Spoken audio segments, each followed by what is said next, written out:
This course comprises a book entitled Persian Language Teaching. In Persian, آموزش زبان فارسی. تمرین 65. به فارسی بنویسید. چقدر پول دارید؟ چقدر پول دارید؟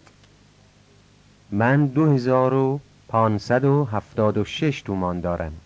من 2576 تومان دارم. ما چقدر وقت داریم؟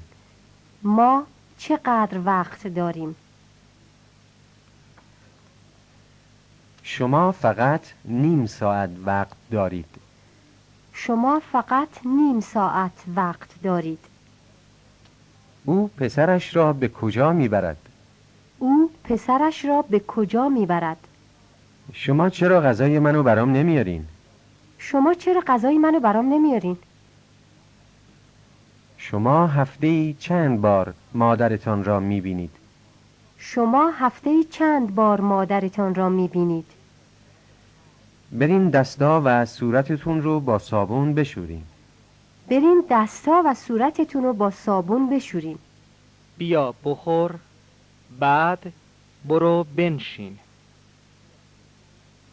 بیا بخور، بعد برو بنشین. پسرتان را با خودتان ببرید. پسرتان را با خودتان ببرید. چرا او این غذای لذیذ را نمیخورد؟ چرا او این غذای لذیذ را نمیخورد؟ آنها گاهی به دیدن پدر بزرگشان میروند. آنها گاهی به دیدن پدر بزرگشان میروند.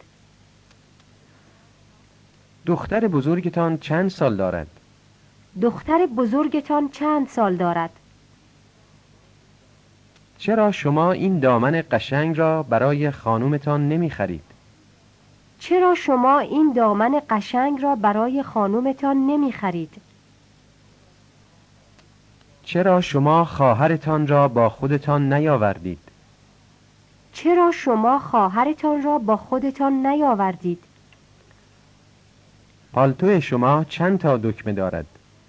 پالتو شما چند تا دکمه دارد؟ شما دستهایتان را با چه میشویید؟ شما دستهایتان را با چه میشویید؟ شما دستهایتان را با چی میشویید؟ شما دستهایتان را با چی میشویید؟